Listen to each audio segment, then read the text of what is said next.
est important de bien souligner, c'est ce qu'a dit M. Béconnier, que la défense, finalement, elle est globale et elle est le souci de chacun. Elle n'est pas que militaire, et surtout pas que militaire, puisqu'en fait, les citoyens sont partie prenante également dans cet exercice, dans la mesure où, à partir du moment où la défense est globale, elle est également économique et avec bien d'autres actions qui s'y rattachent, qui sont la formation des jeunes citoyens qui vont ensuite devenir des citoyens à part entière. Dans le cadre de cette organisation, l'Institut des hautes études de la défense nationale propose effectivement un certain nombre d'actions qui sont des sessions nationales, qui sont des sessions régionales et qui concernent effectivement l'ensemble des populations, également donc les enseignants au premier chef qui peuvent participer effectivement à ces sessions. Elle est partenaire d'un certain nombre d'actions et d'organismes autres que le trinôme académique, c'est-à-dire qu'elle participe également au devoir de mémoire à travers des autres institutions que sont l'ONACVG, bien entendu, donc l'Office national des anciens combattants, la Fédération nationale André Maginot, plus les autres associations qui peuvent y participer. Donc elle est vraiment partie prenante dans la vie citoyenne et dans le développement des idées et également donc de la promotion de l'esprit de défense. Voilà, donc j'ai dit l'essentiel. Monsieur Thierry Terrier, vous avez la parole. Pour commencer, je vais, un peu sous forme de provocation, citer le prince de Talleyrand, inamovible ministre des Relations extérieures, c'est-à-dire des Affaires étrangères, et qui a eu le privilège dans sa vie de prêter 11 serments de fidélité qu'il a tous trahis. Il a dit un jour, en politique, ce qui est cru devient plus important que ce qui est vrai. Ce petit mot simplement pour attirer votre attention sur l'importance capitale dans une démocratie que revêt pour chacun et chacune des citoyens et des citoyennes d'une démocratie de conserver un esprit critique à l'égard des institutions, des personnalités, des déclarations politiques, en se forgeant tout seul sa propre opinion. Ça, c'est la base de la démocratie. Conserver son esprit critique individuel et ne suivre que si on décide de suivre. Je vous dis cela un petit peu comme, vous savez, pour ceux qui font de la musique, sur une partition de musique, il y a souvent une clé au départ de la partition. Ben, c'est ça notre clé, ce soir, ou ce matin plutôt. Aujourd'hui, on ne peut pas nier l'actualité de la conférence que je vous fais. Les récentes déclarations du président de la République sur la suspension de la suspension du service national universel ou militaire, appelez-le comme vous voulez, les déclarations du chef d'état-major des armées, c'est-à-dire du chef des armées, devant l'Assemblée générale des maires de France, et enfin votre âge, ne peuvent que vous inciter à vous poser la question de l'esprit de défense. Ce n'est pas des vieillards comme moi qui vont faire la guerre. Donc, les fondements de la société qui étaient les nôtres depuis un certain nombre d'années, où la question de défense n'était plus la préoccupation quotidienne des Françaises et des Français. Depuis que le président de la République, M. Jacques Chirac, avait décidé la suspension du service militaire obligatoire. Eh bien, les circonstances font que la question se repose, et se repose en particulier à vous, compte tenu de votre âge. Il faut prendre un petit peu de hauteur par rapport aux circonstances. Le général de Gaulle avait coutume de dire que être un grand chef, c'est un caractère adapté aux circonstances. Quel que soit le caractère du chef, quand les circonstances changent, il doit changer. Mais il n'en reste pas moins que des fondamentaux demeurent. Et ces fondamentaux, je voudrais vous les rappeler, puisque vous allez être chargé de cela, en vous citant une lettre que Jean Jaurès a publiée dans le journal La Dépêche le 15 janvier 1888, s'adressant aux instituteurs, c'est-à-dire les professeurs des écoles d'aujourd'hui. Vous tenez entre vos mains l'intelligence et l'âme des enfants. Vous êtes responsable de la patrie. Les enfants qui vous sont confiés n'auront pas seulement à écrire et à déchiffrer une lettre, à lire une enseigne au coin d'une rue, à faire une addition ou une multiplication. Ils sont français, tous. Et ils doivent connaître la France, sa géographie et son histoire, son corps et son âme. Ils seront citoyens et ils doivent savoir ce qu'est une démocratie libre, quels droits leur confère, quels devoirs leur impose la souveraineté de la nation. Toutes les nations du monde attendent de leurs citoyens le patriotisme. Toutes. C'est-à-dire l'engagement au service de la nation, qu'il soit sous une forme militaire, sociale, civile ou intellectuelle. Cette notion du service de la patrie, elle naît en France pas avec la Révolution. Elle naît avant. Et on peut même la dater de 1214, quand le roi Philippe Auguste, qui se méfie de la féodalité et des barons, fait appel aux communes pour défendre le domaine royal. C'est la bataille de Bouvines, où pour la première fois dans l'histoire de la féodalité, un souverain fait appel au peuple pour défendre la nation. Et on peut dire, c'est ce qu'un très grand écrivain et historien disait dans les années 70, que la naissance de la nation française commence probablement à Bouvines, quand le roi, se méfiant des professionnels de la guerre que sont les seigneurs, fait appel aux communes pour constituer des milices populaires qui vont se battre sur le champ de bataille. Et j'ai envie de dire que c'est en France, à cette occasion, que naît l'esprit de défense.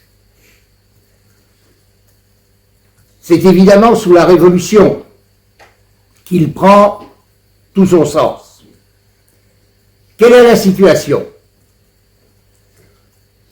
Dès la proclamation de la République en 1792, la France est attaquée.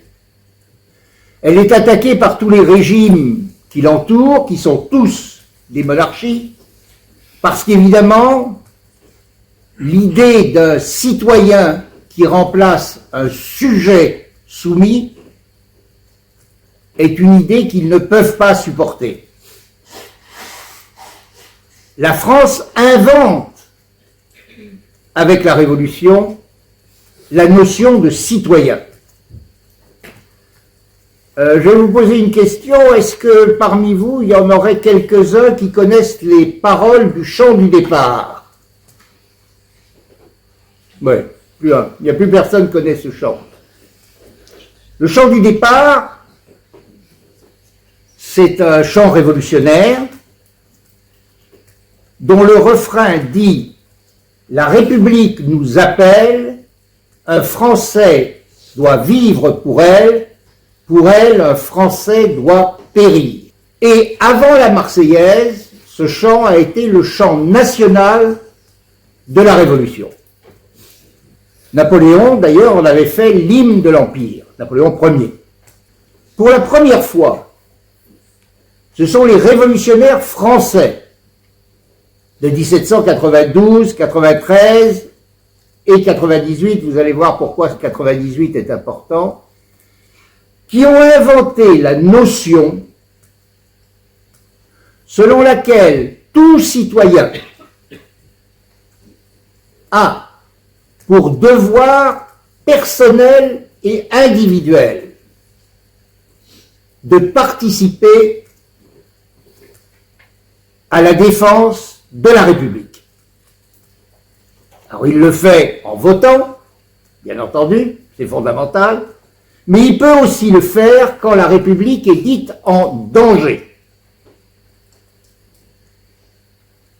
J'ai presque envie de dire, c'est que cette notion qui fait de chaque citoyen, qui est une parcelle de la souveraineté nationale.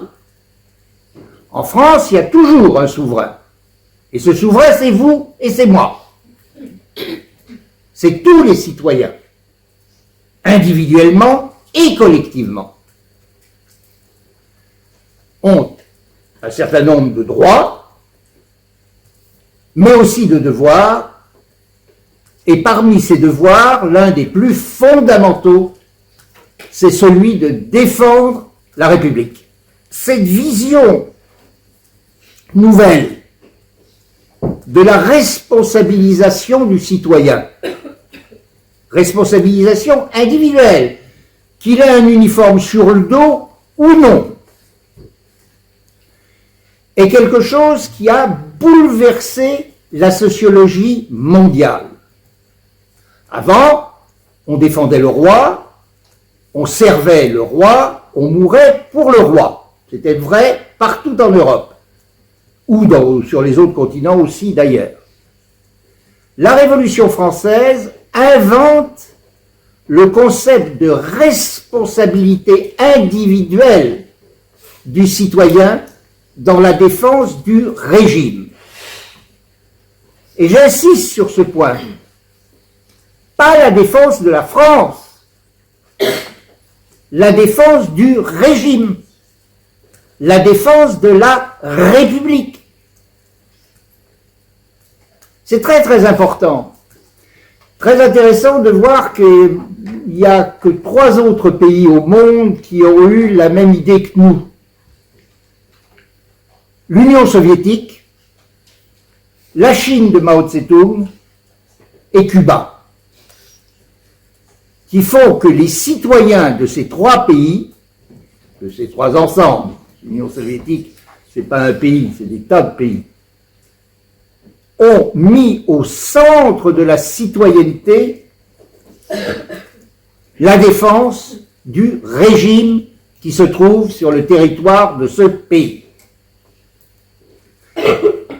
Alors, comme les choses ont évolué, et que peu à peu on a identifié la notion de France à la notion de République, pour les faire se recouvrir mutuellement, on peut dire évidemment que les armées défendent la France, que les citoyens défendent la France. Ça, c'est le patriotisme. Mais la France, l'Union soviétique, la Chine de Mao Tse-tung, Cuba, ont ajouté à ce devoir la défense de la République. D'ailleurs, pour citer une armée qui m'est chère, qui est la Marine nationale, quand on s'est aperçu dans les années 1880 que les marins n'étaient pas trop républicains, on a imposé dans les revues navales, qui étaient les grandes revues à la mer, que les marins et les équipages, donc les officiers, criassent à la bande, c'est-à-dire au garde à vous sur les bateaux, vive la République. Alors il a fait longtemps qu'il n'y a pas eu de revue navale, mais c'est une obligation.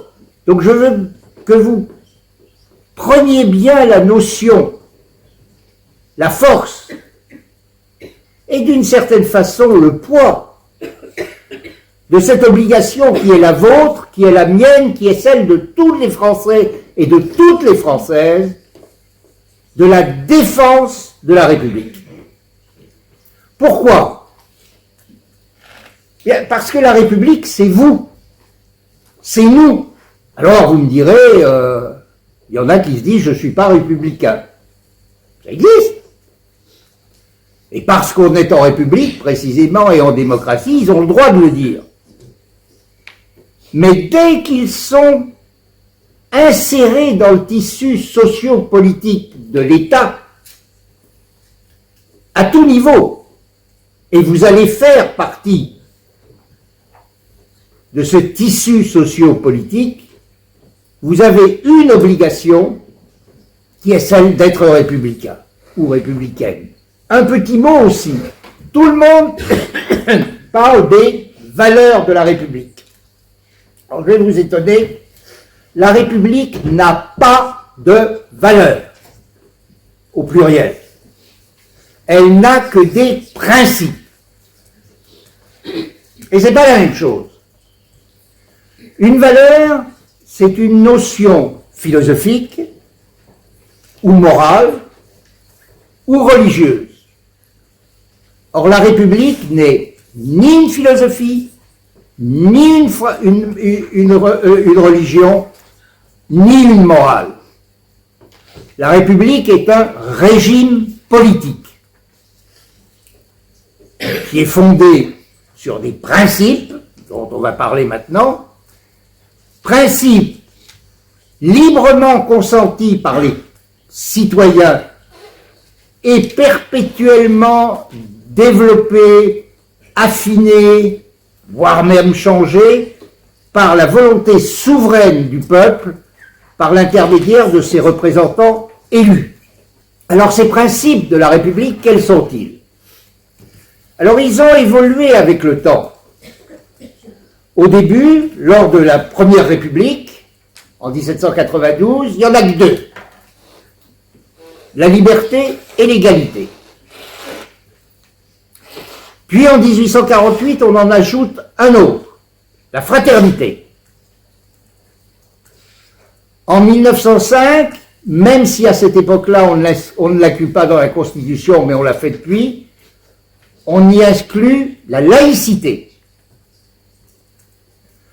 En 1945, sous l'influence du Conseil national de la Résistance, on y inclut la solidarité. Et puis, plus récemment, on y a inclus, pêle-mêle, le principe de précaution, la diversité, le respect de la diversité, et tout ce qu'on peut appeler les lois mémorielles qui condamnent et criminalisent des délits comme l'antisémitisme, le racisme ou d'autres crimes moraux, entre guillemets. Donc tous ces piliers successifs dans le temps, ça prend 200 ans tout ça, qui instituent la République, la perfectionne, ça crée la citoyenneté. C'est une moitié de la citoyenneté. J'ai coutume de dire que la citoyenneté ne se reçoit pas, ne s'hérite pas, elle se construit en permanence. Ça a permis à la République de dire aux citoyens que tout ça ce sont des droits. La liberté, l'égalité, la fraternité, la laïcité, la solidarité, le principe de précaution, tout ce que je viens de citer, ce sont des droits. Et ces droits sont équilibrés par des devoirs. Et les devoirs, il y en a 3 fondamentaux. Le respect absolu de la loi. Pourquoi?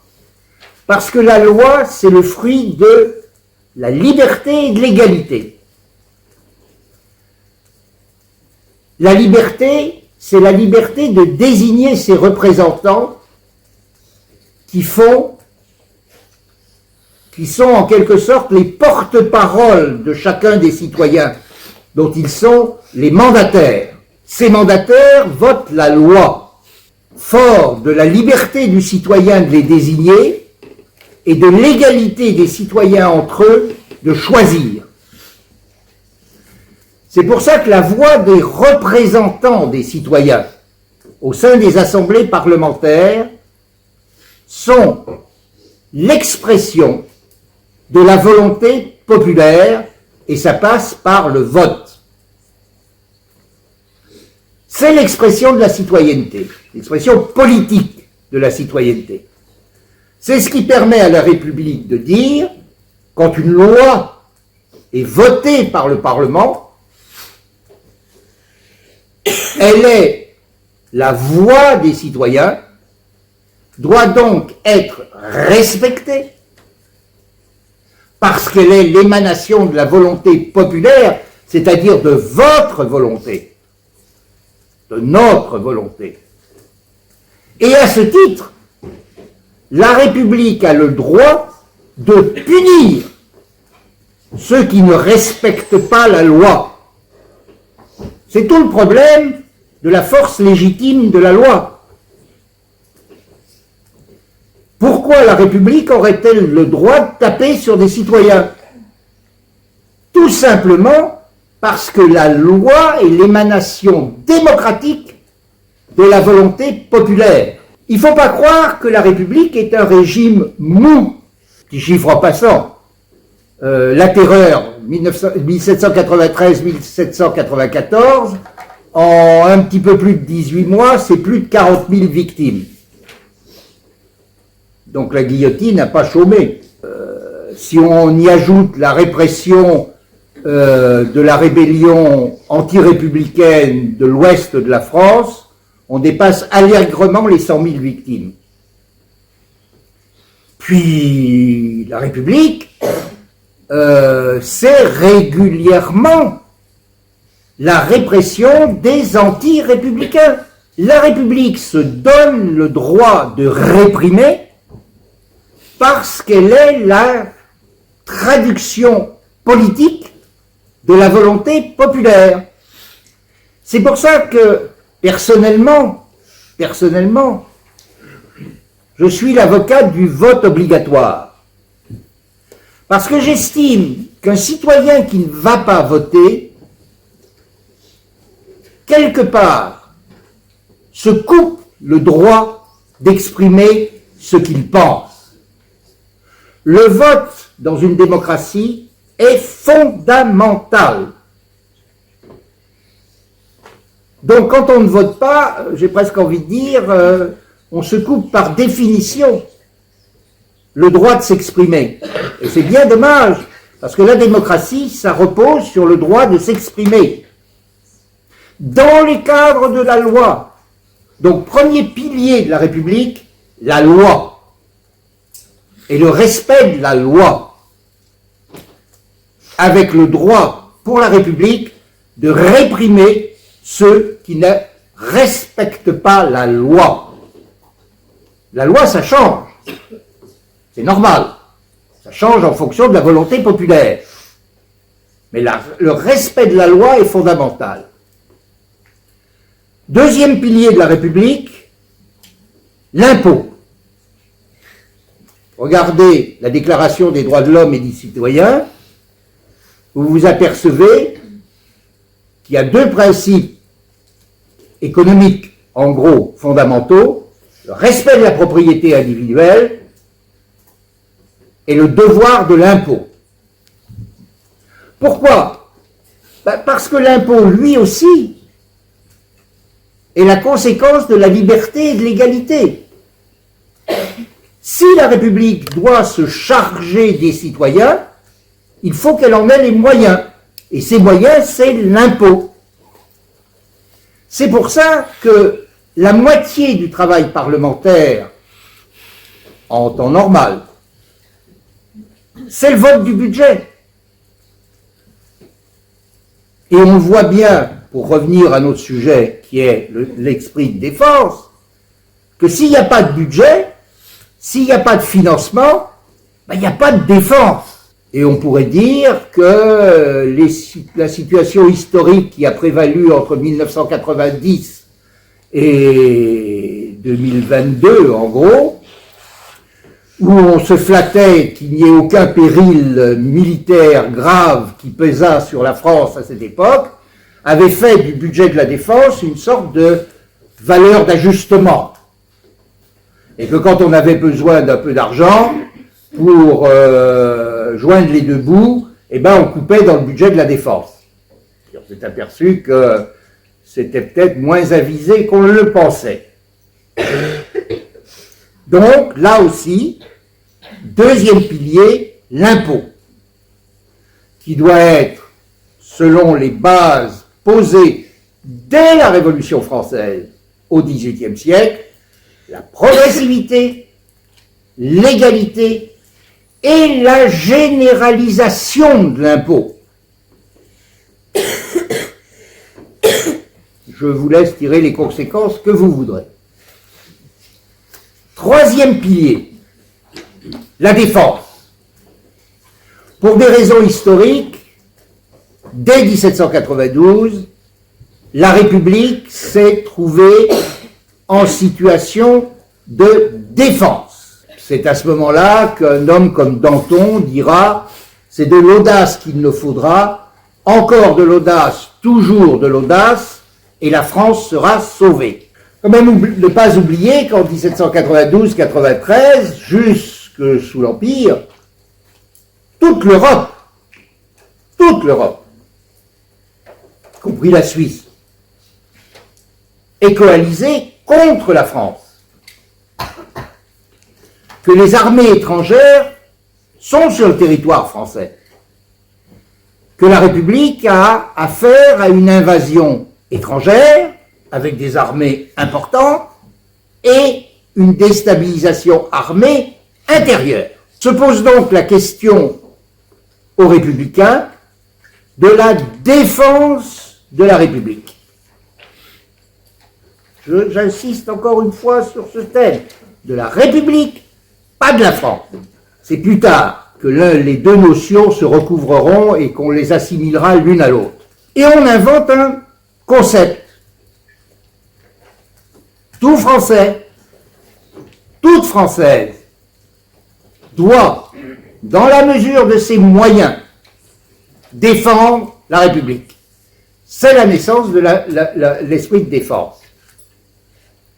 Donc ces trois piliers fondamentaux, le respect de la loi, le respect de l'impôt, le respect de la défense, sont les trois principes fondamentaux de la République.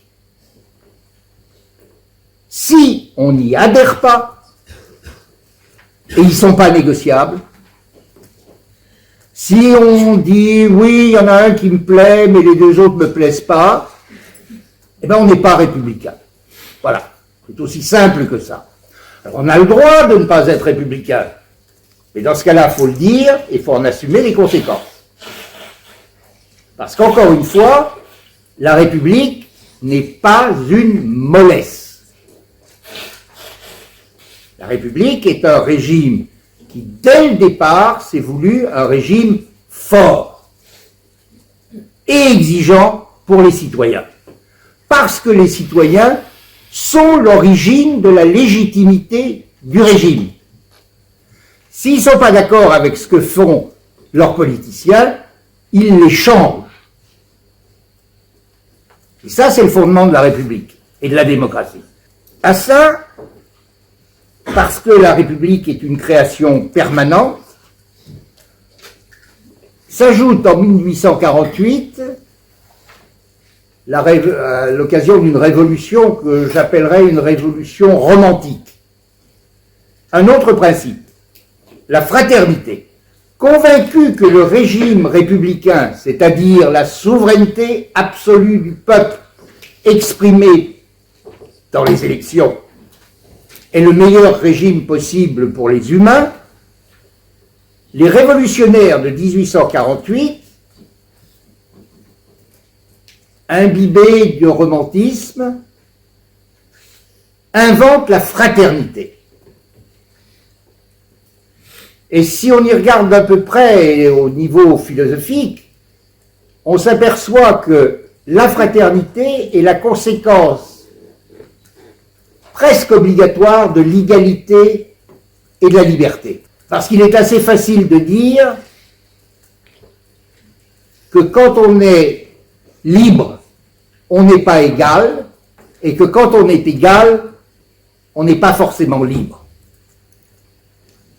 Les deux principes fondamentaux de la République, liberté et égalité, sont assez, dans les faits, antinomiques l'un par rapport à l'autre.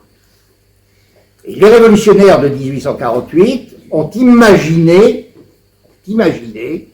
que la fraternité, qui pour le coup est un principe moral, viendrait tempérer cette contradiction entre liberté et égalité. En passe, la France se vit une alternative régulière entre des dictatures monarchiques et le régime républicain.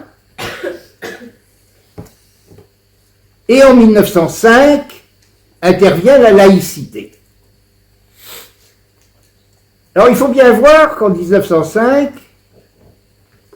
la laïcité a été une forme de révolution. Dès le départ, la République, et j'assume ce que je vais dire, est hostile aux principes religieux. Quel est l'un des tout premiers actes de la République en 1790? C'est d'imposer la constitution civile du clergé. Qu'est-ce que c'est?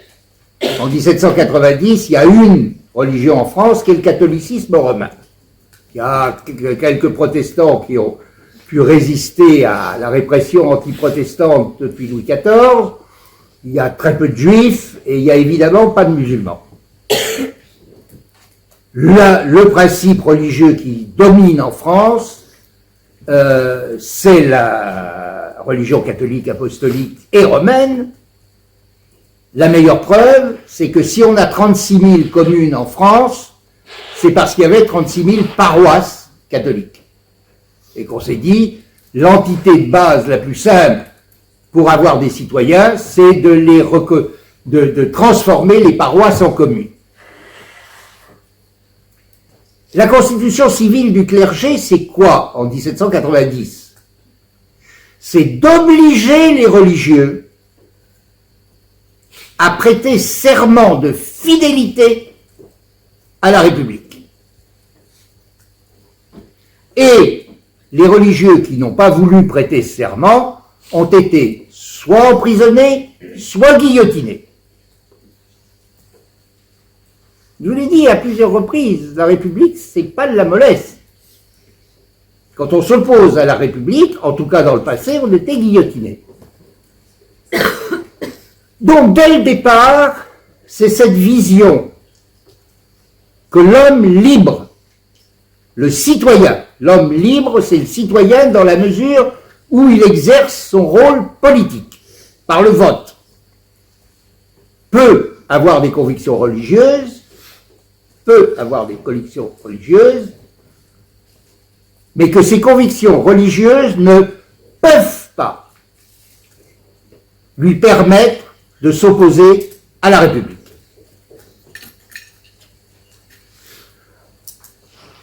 Par parenthèse, ce n'est pas une invention républicaine. Les rois de France, depuis très longtemps, depuis Philippe le Bel au XIVe siècle, se sont opposés au primat religieux sur la France. C'est ce qu'on a appelé le gallicanisme.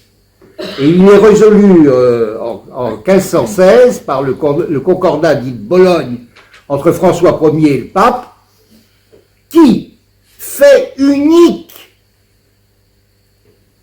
dans l'Europe catholique de la Renaissance et du passé, donne au roi de France le droit de nommer les évêques.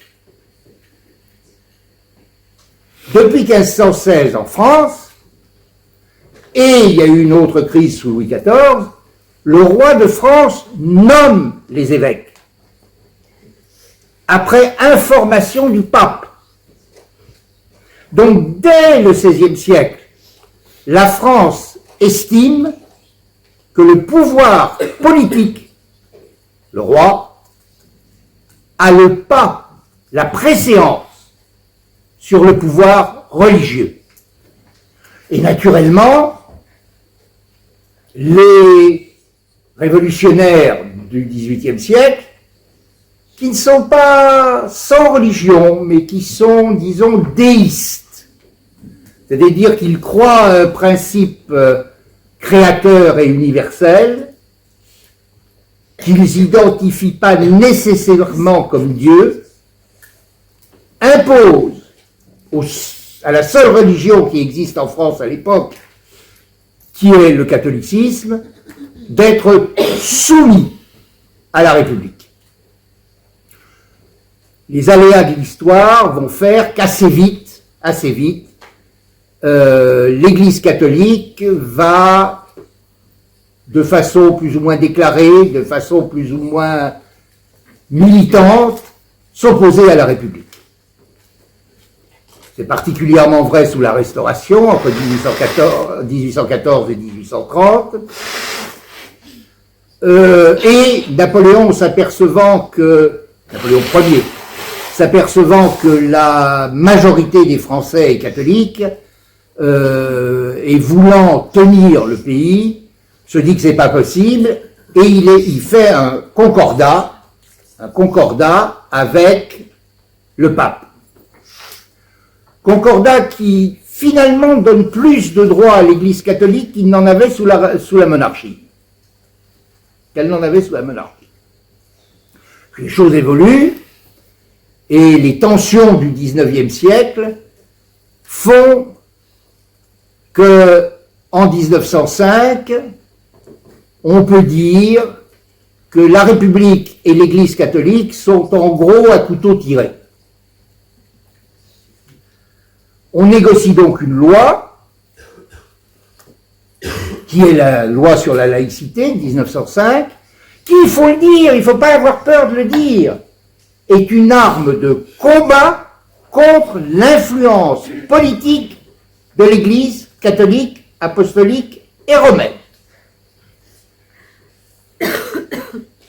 Et ça se marque par la spoliation de propriété de cette Église, avec ce qu'on a appelé la crise des inventaires, où on envoie dans les couvents, dans les écoles, dans les hôpitaux gérés par l'Église catholique, l'armée, pour occuper ces hôpitaux, ces écoles, ces propriétés, faire l'inventaire des biens de l'Église catholique, et j'insiste sur ce point, les saisir et en transférer la propriété à la République. C'est pour ça qu'aujourd'hui, les responsables de l'entretien des églises, ce sont les communes, et des cathédrales, ce sont les départements. Car la propriété de ces édifices religieux, c'est l'État. C'est pas l'Église. Par parenthèse, mais je ne veux pas créer de polémique, la loi de 1905 permettrait la saisie des biens de toutes les religions. C'est un des articles de la loi de 1905. Alors, régulièrement, les religions se plaignent de ne pas avoir les moyens d'entretenir leurs bâtiments. On leur répond, de toute façon, ça ne vous regarde pas, ça regarde l'État. C'est bien passé avec les protestants et les juifs, c'est mal passé avec l'épiscopat. Je vous rappellerai que le général de Gaulle est allé passer son bac en Belgique, parce que le collège où il allait à Paris était un collège religieux et qui du jour au lendemain a été fermé. Donc ça a été une grande crise, cette crise de la laïcité. Et il ne faut pas croire du tout que ça a été, comme on dit maintenant, une loi de tolérance. C'est pas vrai. La loi de 1905, c'est une loi militante de l'État pour assurer la primauté de la République sur les convictions religieuses. Les convictions religieuses et la pratique religieuse sont totalement, non seulement respectées et autorisées, mais garanties par la République, à condition qu'elles se soumettent à la République, au nom de la préservation de l'ordre public. Et croyez-moi, quand vous lisez les ouvrages qui relatent la crise des inventaires et la crise qui mène à la loi de 1905, vous apercevez que c'était... il y a eu des morts. Il y a eu des morts. Donc c'est pas... L'histoire de la République, c'est pas une histoire de gentillesse et de folâtrie. L'histoire de la République, c'est une histoire dure. La catastrophe de 1940. La France est envahie, le maréchal Pétain assassine la République, avec la complicité de l'Assemblée, en tout cas de la majorité des parlementaires de l'Assemblée élus en 1936 par le Front populaire. Et le traumatisme est fondamental pour la France. Et les dommages. Au Conseil national de la résistance, on se dit, qui rassemble tout l'échiquier politique qui n'a pas collaboré, qu'il faut inventer quelque chose qui, après la guerre, quand la liberté sera retrouvée, garantisse au peuple français un modus vivendi, une base qui permettra à la France de se relever. Et on s'aperçoit très vite que ce modus vivendi, il ne peut être qu'économique et social. Ça a commencé, c'est assez curieux parce que c'est sous Napoléon III que la notion de modus vivendi social est née. C'est à Napoléon III qu'on doit les syndicats, par exemple. C'est à Napoléon III qu'on doit les indemnités sociales, chômage par exemple, ou retraite. C'est sous Napoléon III que ça naît, cette idée.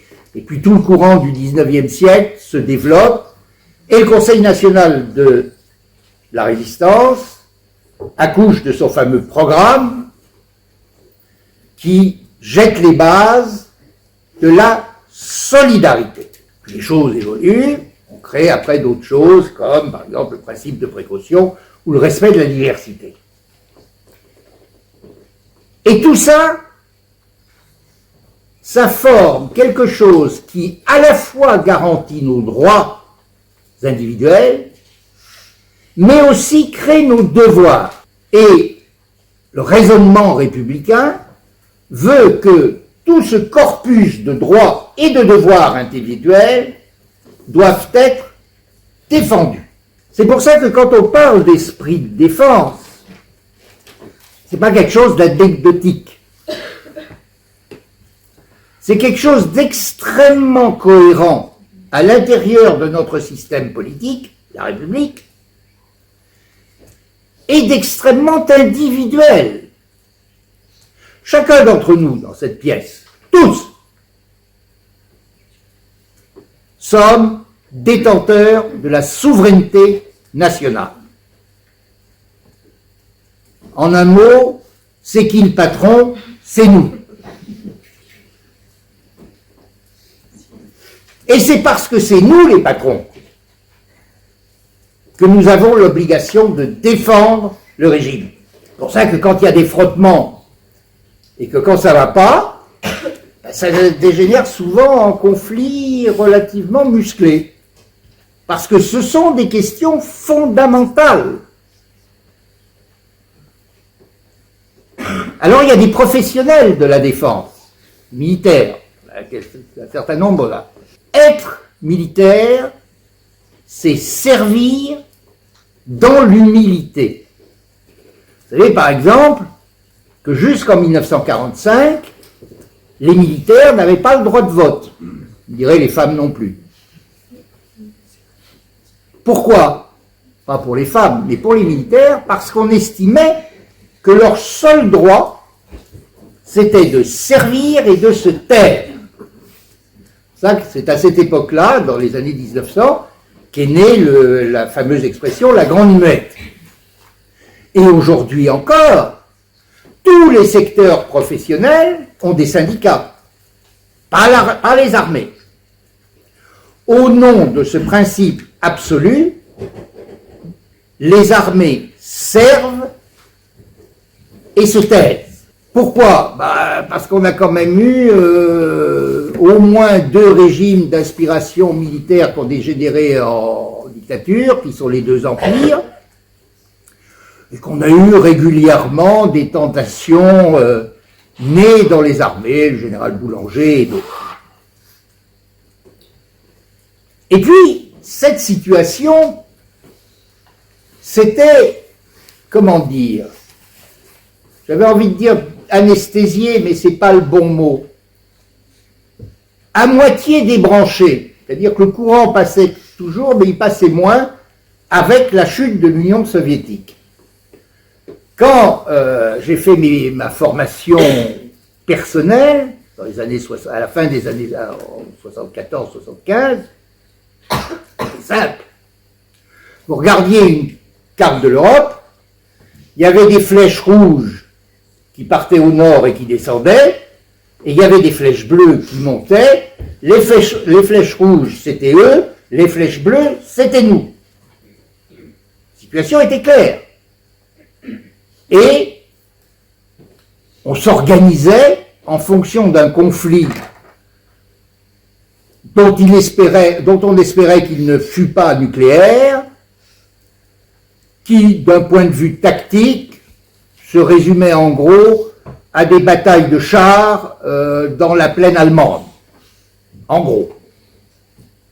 Et puis pour assurer l'arrière, on avait inventé un système qui s'appelait la DOT, la défense opérationnelle du territoire, où, inspiré par la résistance, on imaginait que, dans le pire des cas, on résisterait à droite et à gauche sur le territoire national. 1989, la chute du mur de Berlin, j'ai vécu ça. L'implosion 90-91 de l'Union soviétique, la gestion extraordinairement chaotique de ce qui succède à l'Union soviétique, présidence de Yeltsin, et puis on s'est dit, c'est terminé. C'est terminé. La guerre froide est terminée, nous allons toucher les dividendes de la paix. Je crois que j'ai jamais, dès l'époque, entendu de phrase plus stupide que celle-là.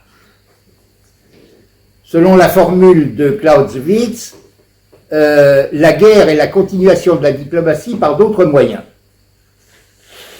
Parce qu'il faut bien le dire, l'état de tension entre les nations, il est de tout temps, il est permanent, parce que selon le mot du général de Gaulle, les États n'ont pas d'amis, ils n'ont que des intérêts. Donc, comme je vous l'ai dit tout à l'heure, on a fait du budget des armées un budget de variante d'accommodement, de variante d'ajustement. On a réorganisé nos armées pour en faire des forces d'intervention à l'extérieur, persuadés qu'étaient les hommes politiques, de tous bords, que la guerre en Europe, c'était une idée stupide. Et que ça n'arriverait jamais, de toute façon. Et puis, patatras. La guerre en Europe, depuis février 2022, elle est là. Mais il y en avait eu d'autres avant. Il y avait eu la guerre en Yougoslavie, après l'implosion de la Yougoslavie.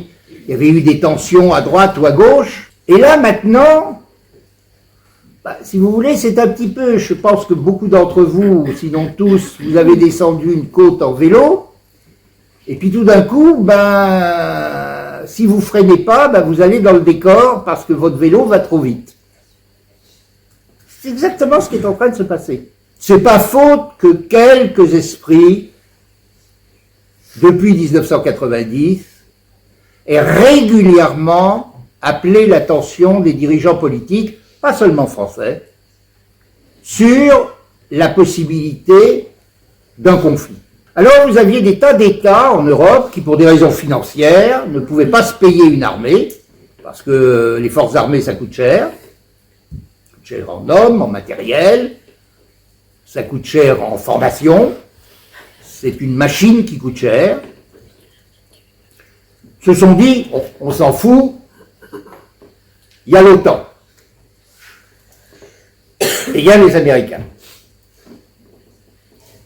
Tout d'un coup, on s'aperçoit que quelque chose qu'on n'avait jamais envisagé est arrivé. C'est-à-dire que les Américains disent, eux, l'OTAN, c'est pas vraiment notre truc. Je peux vous assurer qu'en France, non, parce qu'en France, on a quand même toujours préservé des moyens militaires, avec toutes les questions qu'on peut se poser. Mais on avait quelque chose qui tenait la route, grâce en particulier à la dissuasion nucléaire. Mais vous avez des pays comme le Danemark, mais même l'Allemagne, qui avaient tout fondé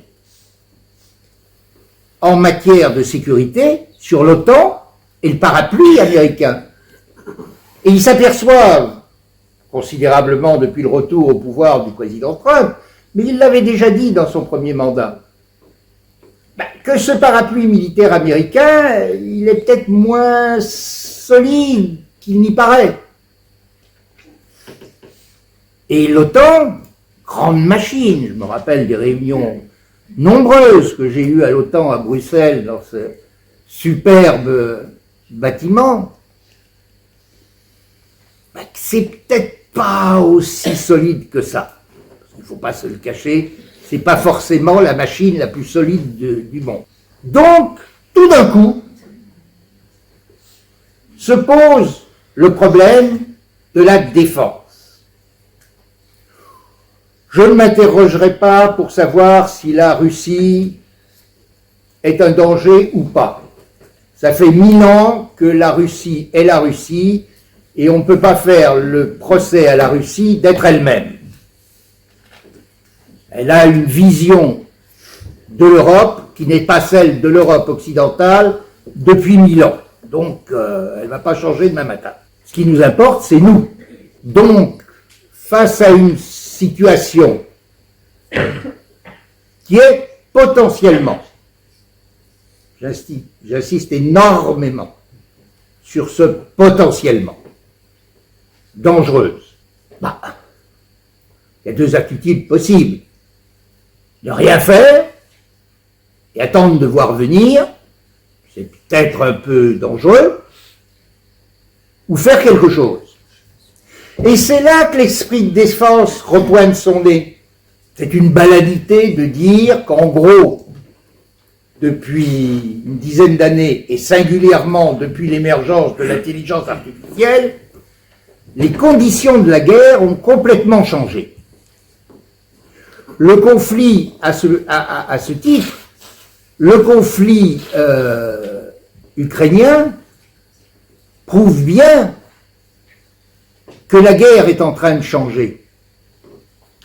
Même si ce conflit montre aussi qu'il est à la fois un conflit terriblement traditionnel, puisqu'il y a eu une guerre tranchée comparable à ce que la guerre de 14 a été, et en même temps un conflit hyper technologique. Et puis que la guerre, c'est évidemment des combattants qui s'entretuent,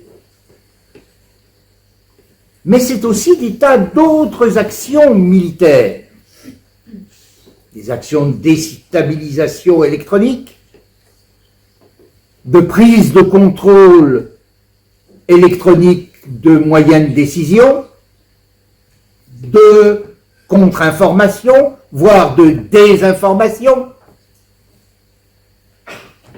et que donc on est confronté à un danger qui n'est pas un danger, j'ai presque envie de dire, en uniforme uniquement, mais un danger tous azimuts. Et dans la mesure où ce danger est tous azimuts, il nous concerne tous, individuellement. Je ne vais rien vous apprendre si je vous dis que cette réunion, actuellement, même si nos téléphones sont fermés, peut être écoutée, utilisée, enregistrée et répercutée sans que nous en ayons la moindre idée. Que chacune des visites que vous faites sur Internet, individuellement, chacun d'entre nous, chacune des visites que nous faisons sur Internet peut être suivie, enregistrée, utilisée. Donc, ce fameux respect de la vie privée, qui nous est si cher, alors je vais peut-être un peu, là aussi, être provocateur, il n'existe plus, potentiellement, mais que nous pouvons tous, individuellement et collectivement, être l'objet de piratage, de suivi, de repérage et de manipulation, puisque l'IA peut à peu près tout manipuler. Et qu'actuellement, par exemple, cette conférence, elle peut, avec des objets d'IA pas très compliqués, être retransmise à l'autre bout de la Terre et me faire parler dans une autre langue que celle que j'utilise. Donc le danger, il est à la fois traditionnel, comme je le disais à l'instant, la guerre en Ukraine, elle a, par certains côtés, des aspects qui remontent à la guerre 14, guerre tranchée, et puis par d'autres côtés, extrêmement sophistiqués techniquement. Donc dans tout cela, vous allez peut-être me dire, ça ne me concerne pas directement. Parce qu'après tout, qu'est-ce que j'en ai à faire dans ma vie quotidienne de tout ça? Ben si, ça vous concerne à cause de ce que je vous ai dit au début. C'est-à-dire que parce que vous êtes des citoyens de la République, parce que vous êtes les souverains et les patrons, c'est à vous de décider ce que vous voulez pour la République et pour la France. Et ça, c'est l'esprit de défense. L'esprit de défense, pour faire une formule, c'est la manifestation la plus achevée de votre citoyenneté. Parce que si vous croyez que le système dans lequel nous sommes, c'est-à-dire la République et la démocratie, vaut la peine d'être vécu, vous avez la responsabilité individuelle et collective de le défendre. Et l'esprit de défense, c'est ça. Alors, il y a des professionnels, c'est les militaires. Mais il faut bien se mettre dans la tête que dans la mesure où la vie privée n'existe quasiment plus, en tout cas le respect de la vie privée peut être complètement piétiné facilement. Le devoir de défendre ce respect de la vie privée, le devoir de défendre vos droits en tant que citoyen d'une république libre, égale, fraternelle, laïque et solidaire, eh bien c'est l'esprit de défense. Alors la réflexion ne fait que commencer. Parce que je vais peut-être vous étonner, mais on va s'interroger une seconde sur les raisons qui ont amené le président de la République de l'époque, M. Jacques Chirac, de suspendre le service militaire. La haute hiérarchie militaire était partagée. Mais disons qu'il y avait un fort courant parmi la haute hiérarchie militaire de professionnaliser les armées.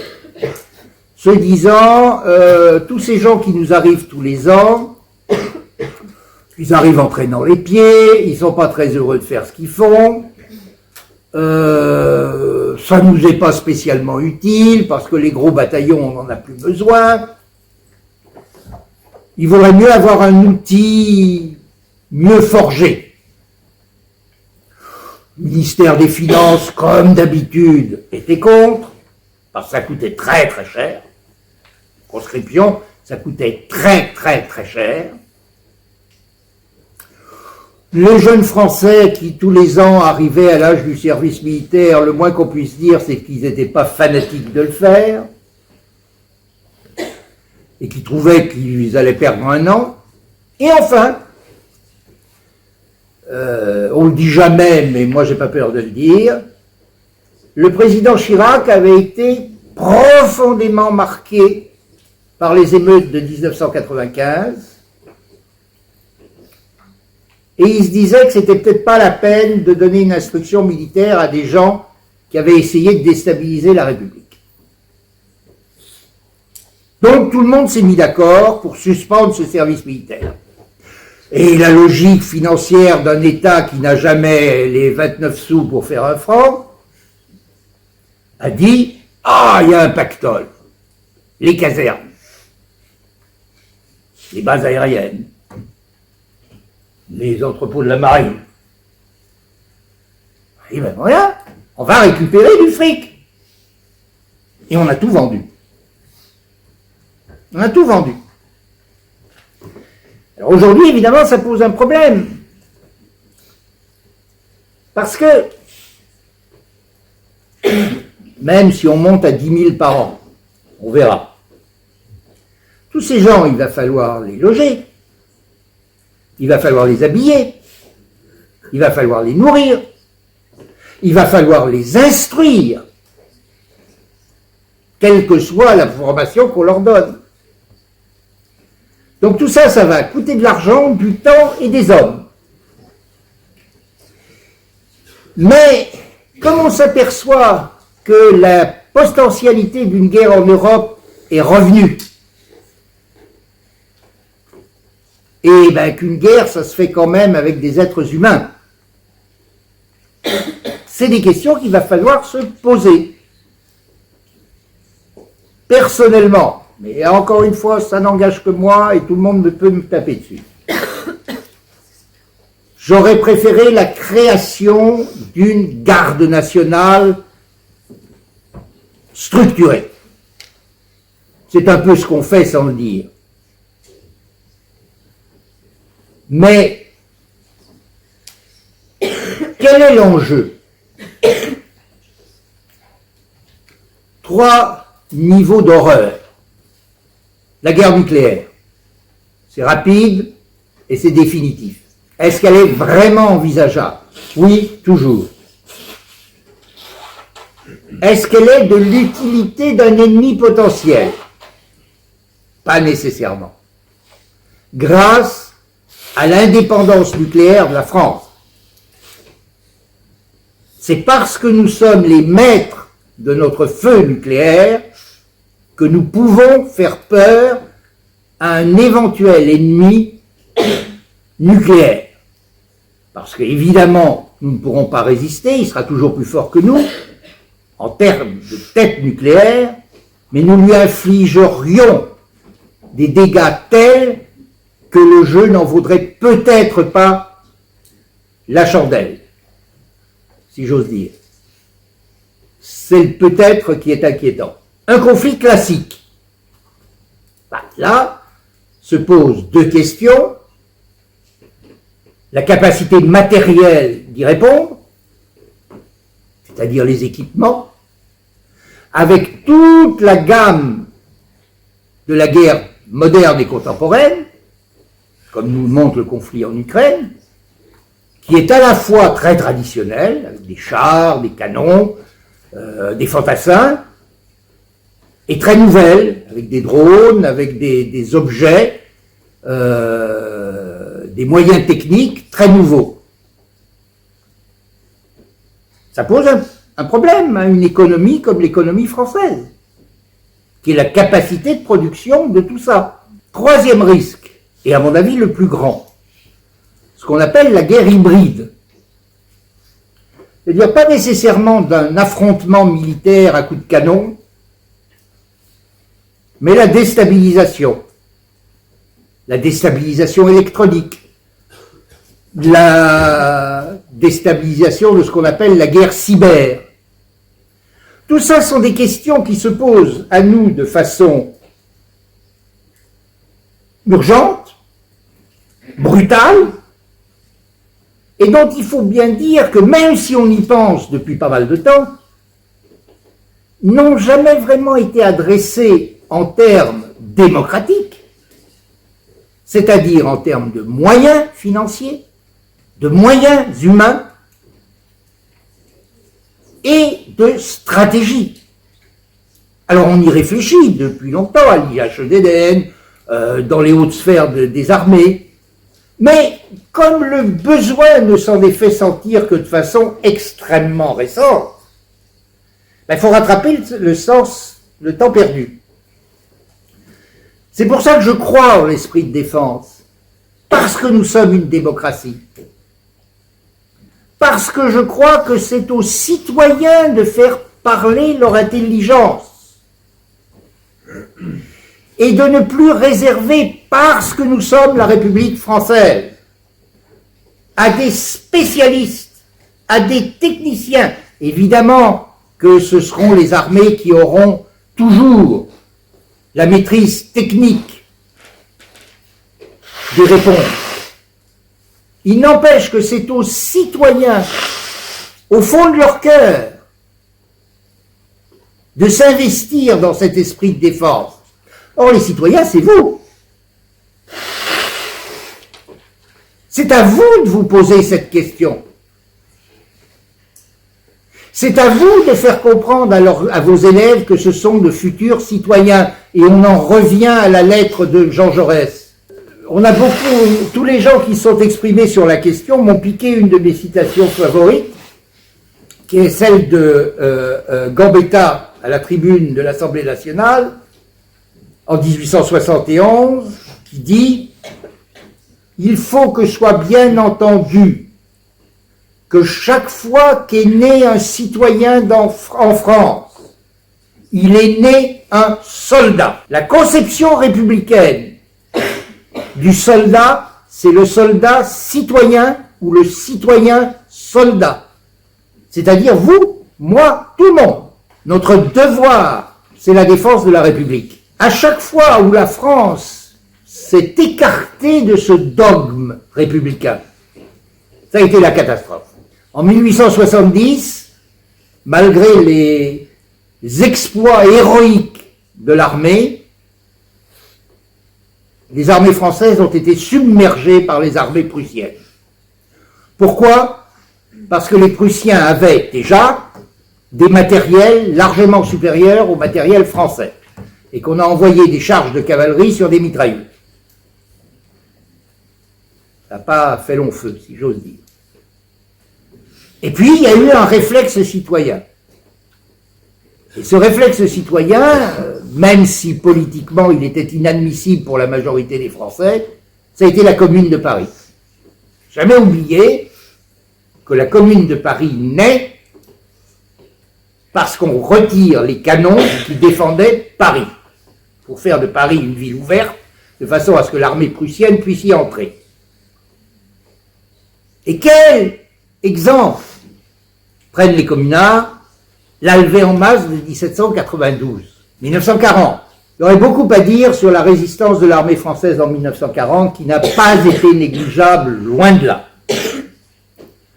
Et sur le faux sous-équipement de l'armée française avait plus d'avions que l'armée allemande, et en matière de chars, elle aurait pu répondre. Mais il manquait justement l'esprit de défense. Le peuple français qui avait été écrasé par la Première Guerre mondiale ne voulait plus de la guerre, ne voulait pas se battre, était profondément pacifiste. Résultat, les armées allemandes ont envahi la France, on a tordu le cou à la République, et le maréchal Pétain s'est installé et a collaboré avec d'autres. Petite parenthèse, la France libre, c'est-à-dire les Français qui ont rejoint le général de Gaulle à Londres et dans l'Empire, plus la résistance française, la résistance intérieure, ça représente 2% de la population française de l'époque. Ce qui prouve que ce n'est pas nécessairement une question de nombre. Eh bien, l'esprit de défense, il n'était évidemment pas à Vichy. Il était à Londres et il était sur les poteaux où ont été fusillés les résistants. Donc l'esprit de défense, c'est ça. Et pour moi, ce qui est symbolique, quand le 26 août 1944, le général de Gaulle descend les Champs-Élysées, arrive à l'hôtel de ville, Bidault, qui est le président du Conseil national de la résistance, lui dit « Mon général, proclamez la République ». Et le général de Gaulle lui répond « Non, parce que la République n'a jamais cessé d'exister ». Donc, si vous voulez, l'esprit de défense, c'est aussi ça. Alors vous allez pouvoir me dire « Moi, j'y crois pas. Ça ne me concerne pas. » Soit parce que je suis pacifiste, et je ne veux pas me défendre, je ne crois pas en l'armée, je ne crois pas en la défense de la République, voire même je ne suis pas républicain. Vous avez le droit de le dire. Il faut aussi accepter d'en payer les conséquences.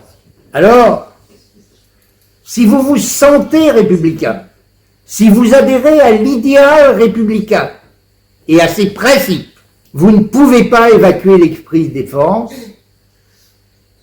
Et l'esprit de défense, c'est chacun d'entre nous.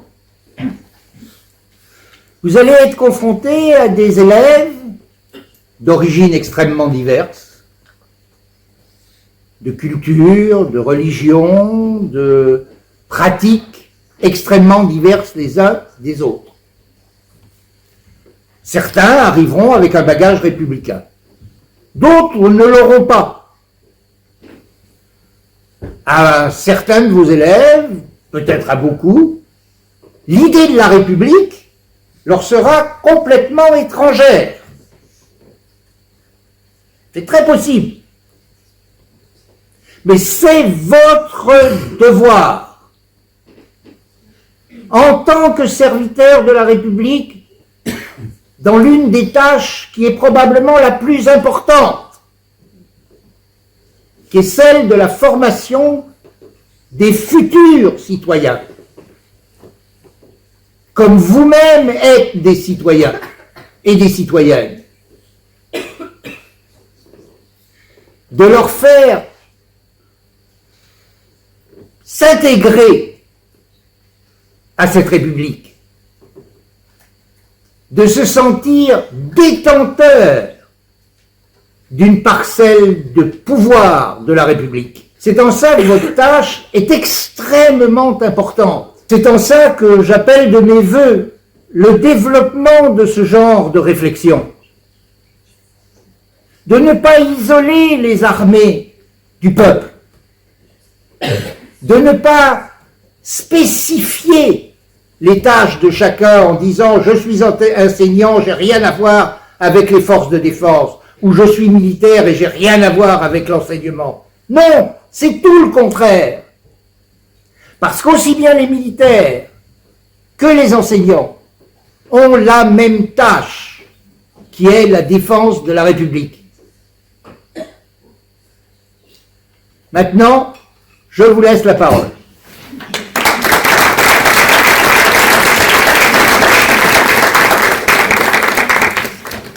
Bonjour, du coup je me lance. Moi j'avais une question, c'est du coup par le vote, on décide de nos représentants qui prennent même des décisions.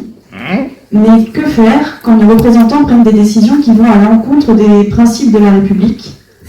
Et je pense notamment actuellement au débat autour du CNC, qui est pour moi une institution qui porte les principes de la République dans le monde des arts. Et du coup, je me demande comment on fait pour résister si on va à l'encontre des lois exceptionnellement pour... Alors, Voilà. la réponse, elle est assez simple. Vous l'avez dit, les représentants représentent. Mais ils ne représentent que tant qu'ils sont élus. Or, l'élection, c'est la loi de la majorité. Vous avez votre réponse. D'où l'obligation d'aller voter. Il n'y a rien qui m'exaspère plus que les gens qui s'abstiennent. S'ils s'abstiennent, ils n'ont pas le voix au chapitre. Au moment, il vous arrive rien, hein, si vous vous abstenez. On ne va pas vous faire pas pour dessus. Mais ça m'exaspère. Voilà. Merci beaucoup pour votre présentation. Alors, je me demandais, l'Union européenne et le Conseil de l'Europe se sont construits donc après la Seconde Guerre mondiale en tant que moyen pour garantir la paix et sur les principes qui correspondent à nos principes républicains nationaux. Plus ou moins. On va dire que le développement est plus ou moins similaire. Et donc je me demande aussi, notamment avec la mondialisation, pourquoi rester patriotique à une échelle nationale et ne pas envisager une défense qui serait un peu plus européenne ou régionale? Alors, c'est une question fondamentale.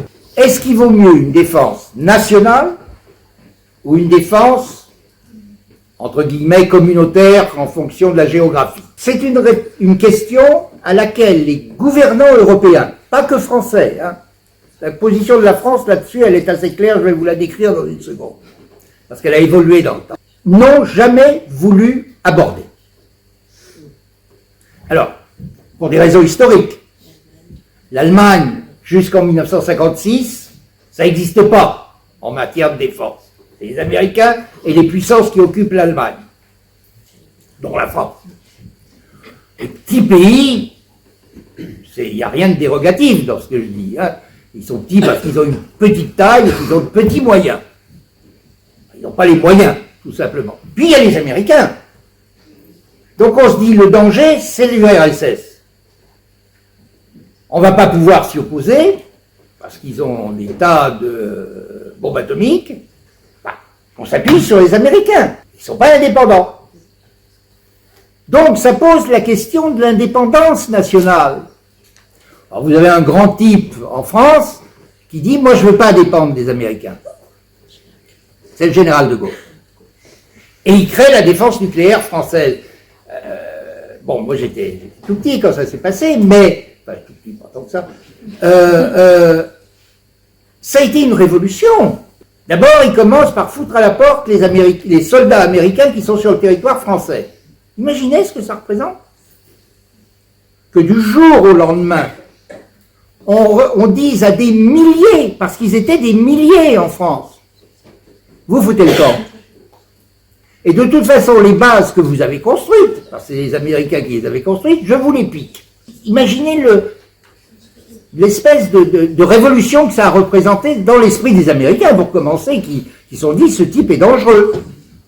Et il a eu un raisonnement qui était tout simple, mais qui s'était déjà posé quand, en 1953-54, l'Union européenne qui venait de naître, qu'on appelait la communauté européenne du charbon et de l'acier, a décidé de faire une communauté européenne de défense.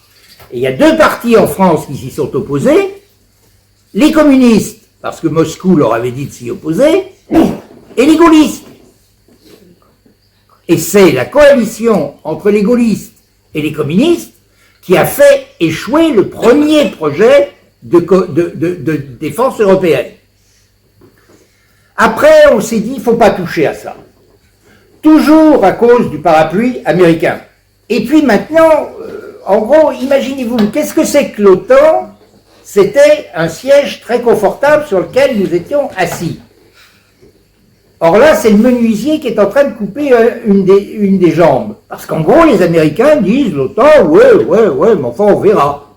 Ça pose un vrai problème, parce que quand le président Sarkozy décide de réintégrer ce qu'on appelle les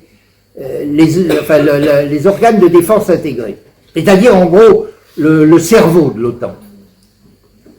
Là où on fait des plans, l'OTAN adore faire des plans.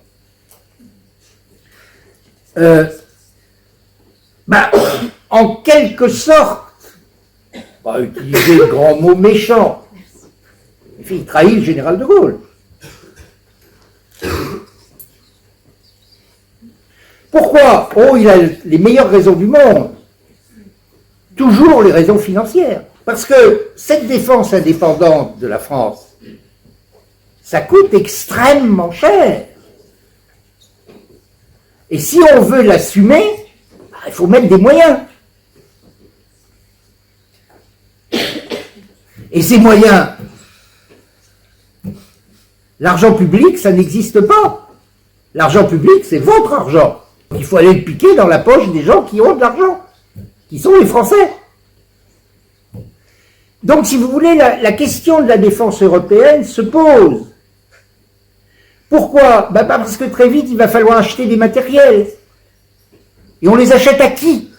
Il va falloir inventer des processus de commandement, d'intégration.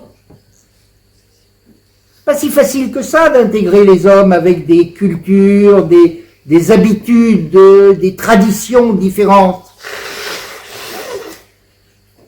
Et puis, comment est-ce qu'on va désigner les chefs? En temps de paix, c'est pas difficile de désigner un chef.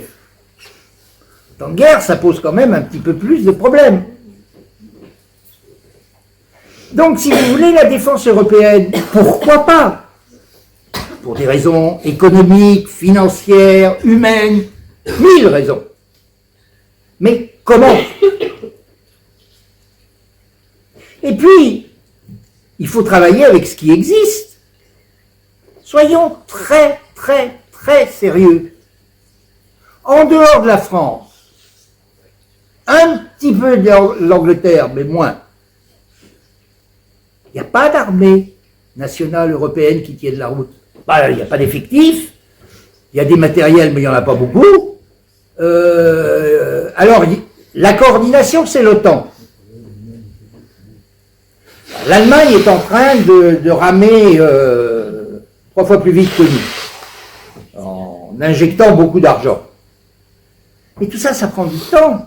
Un avion, parle devant un officier de l'armée de l'air, entre le moment où vous le commandez et le moment où vous le livrez, comme disait Fernand Reynaud, il se passe un certain temps.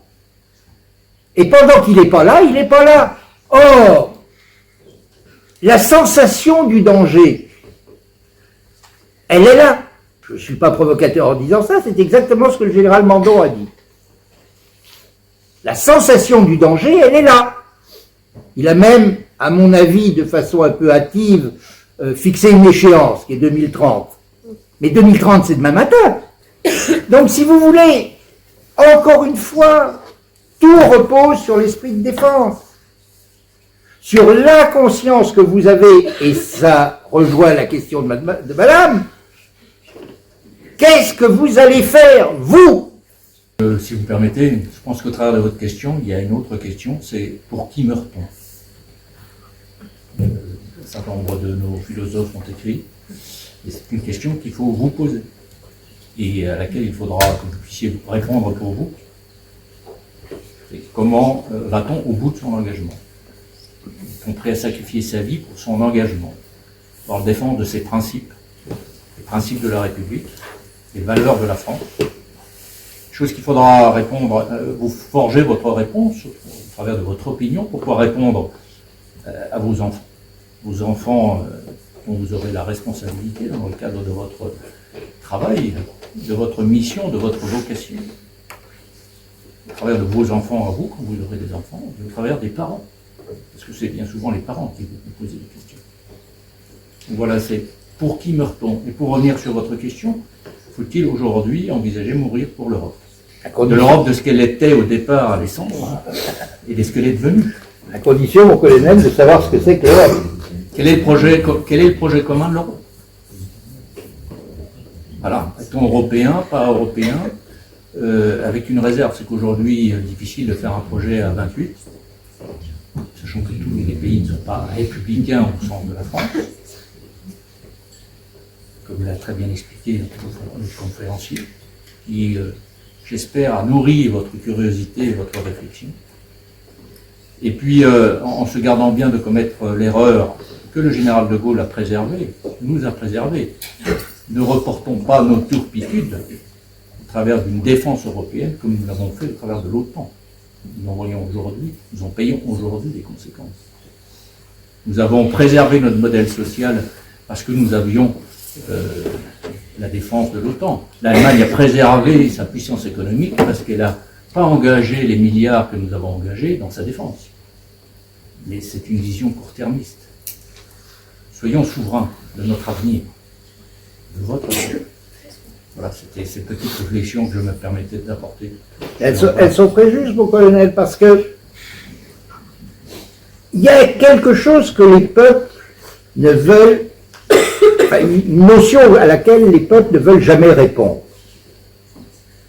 Quelle est ma responsabilité individuelle dans l'avenir collectif? Alors, j'ai pas la réponse pour chacun d'entre vous, ou chacun d'entre nous. Il y a des choses auxquelles je crois. Je crois au principe de la République. Je crois à la démocratie. Je crois à la liberté absolue d'expression sans entrave. Sans entrave. On a le droit de tout dire, sauf à créer un désordre public. Je crois à la prééminence de la loi sur l'individu. Parce que tant que la loi est évidemment décidée de façon démocratique. Et donc ça, je suis prêt à le défendre. Puis viennent des tas d'autres choses après. Mais ça, c'est une réponse individuelle de chacun d'entre vous. Et je n'ai pas la réponse pour chacun d'entre vous. C'est à vous de l'avoir, la réponse. Bonjour. Bonjour. Vous dites pour qui meurt-on, mais vous pensez honnêtement qu'aujourd'hui ce serait une guerre d'hommes plus qu'une guerre technologique. En plus, tout à l'heure vous avez parlé de l'IA qui prenait énormément de place de nos jours. Est-ce qu'aujourd'hui il y aurait vraiment beaucoup de morts en sachant qu'on est plus dans une période technologique qu'autre chose? Voilà. Alors, j'avais exactement votre sentiment jusqu'au début de la guerre en Ukraine. Et puis, je me suis fait cette réflexion, c'est qu'à la fin, la guerre, ça se fait avec des humains. Parce que vous pouvez complètement déstabiliser un pays avec l'IA, avec les moyens technologiques, avec tout ce que vous voudrez. Mais même si ce pays est mis à genoux, il faut l'occuper. Parce que si vous ne l'occupez pas, il peut se relever et vous taper dessus. Donc, j'ai bien peur que nous en soyons arrivés à cette chose horrible qui a hanté tous les gens qui sont occupés du concept de guerre depuis l'Antiquité, qui est le concept de la guerre totale, de la guerre globale. À mon avis, et j'espère me tromper, si conflits majeurs il y a en Europe, eh bien ce sera tout ensemble. Ce sera une guerre cybernétique, une guerre d'intelligence artificielle, une guerre hybride et une guerre de combattants au sol. Parce qu'à la fin du fin, même si vous mettez un ennemi à genoux, il faut quand même tenir le sol. Je donne un exemple, qui est la guerre du Vietnam. La guerre du Vietnam a mobilisé les moyens technologiques de l'époque les plus puissants. Les plus puissants. La capacité de feu des États-Unis était énorme. Pas eux qui ont gagné. Parce que les réalités politiques se sont imposées. Où quel que soit le nombre de bombes qui étaient jetées, ils ne gagnaient pas la guerre. La guerre en Ukraine, bon, l'Ukraine est massivement aidée. Parce qu'il est évident que si l'Ukraine n'avait pas été aidée, elle serait fait bouffer assez rapidement. Mais c'est une guerre au sol, mais qui est aussi une guerre de drones, mais qui est aussi une guerre cybernétique, mais qui est aussi une guerre de déstabilisation hybride. Donc, à mon avis, ce qui est à redouter, c'est un concept de guerre globale. Alors, évidemment, dans une guerre globale, eh ben, il y a des bords et il y en a beaucoup. Alors, je réponds aussi à votre question. Une guerre globale, pour l'instant, les civils sont autant la cible que les militaires. On parle beaucoup de victimes, personnes tuées ou blessées, civiles. C'est un des moyens d'action aujourd'hui d'atteindre la population civile, de menacer la population civile pour faire pression aux dirigeants et gagner la guerre. Et c'est pour ça qu'il faut une opinion publique consciente des menaces, une opinion publique très liée avec son outil de défense et ses armées, pour revenir sur les sujets qui ont été évoqués tout à l'heure. Je dis, pour qui meurt-on dans le cadre d'un conflit extraterritorial? Là, aujourd'hui, on parle de l'Ukraine. Mais j'inclus la question sur un autre volet de la défense, on n'en peut pas parler aujourd'hui. C'est la défense intérieure, par rapport à d'autres menaces. Il y a la guerre, mais la guerre avec un autre État. Et il y a eu la guerre contre d'autres organisations. Il y a la guerre civile, à laquelle il faut que nous pensions, pour défendre nos principes, nos valeurs. Donc j'étends la notion de défense. Défense de la République, défense de la France, des principes, des valeurs, mais pas uniquement à l'extérieur. Aujourd'hui, à l'intérieur. Le radicalisme religieux aujourd'hui est de plus en plus prégnant. Parce que nos concitoyens s'interrogent sur le projet politique que nous avons et retrouvent dans la religion un dessein, un objectif. Donc un radicalisme dans lequel il faut là aussi être vigilant et savoir se défendre. Une autre menace intérieure qui fait l'objet de l'actualité, la mafia, les narcotrafiquants, qui ont aujourd'hui un pouvoir financier supérieur aux États et qui entravent le principe fondamental de la République, qui est la liberté. Nous ne sommes plus libres aujourd'hui d'aller et venir où nous voulons sur le territoire national, parce que c'est dangereux. Et tout ça, toute cette défense militaire, civile, économique, elle sera menée par des hommes. Je dirais même industrielle, elle sera aussi menée par des hommes et des femmes. Qui a sauvé les armées françaises lors des conflits mondiaux? Ce sont les femmes qui sont allées à l'usine et qui ont construit les matériels et les munitions. Parce que les hommes étaient sur le front. Pour rebondir sur ce que vient de dire le colonel, pourquoi on parle d'esprit de défense? Parce que c'est tout ce qu'il vient de dire. C'est-à-dire, dans notre conception, il peut y en avoir d'autres, il ne devrait pas y avoir de séparation entre les armées et les citoyens. Or, la chute de l'Union soviétique et les fameux dividendes de la paix, pression stupide, ont fait que une institution, elle est faite pour se spécialiser. Et qu'il y a, que vous le vouliez ou non, un amoindrissement dans la population du sentiment du citoyen soldat. Quand vous allez enseigner aux chers petits qui vont venir vers vous, parce que j'ose plus dire tête blonde, vous aurez pour mission de leur faire passer le corpus idéologique de la République. Parce que vous êtes des serviteurs de la République en tant que fonctionnaires. Quand je me suis aperçu 10 ans avant l'âge normal de ma retraite que je n'étais plus en accord avec la politique étrangère de la France, je me suis mis en disponibilité. Parce qu'on ne peut pas être à la fois dedans et dehors. Donc, de deux choses l'une, où vous croyez à l'idéal républicain, ou vous n'y croyez pas. Si vous y croyez, vous faites votre métier pour le transmettre, parce que ça fait partie de votre rôle.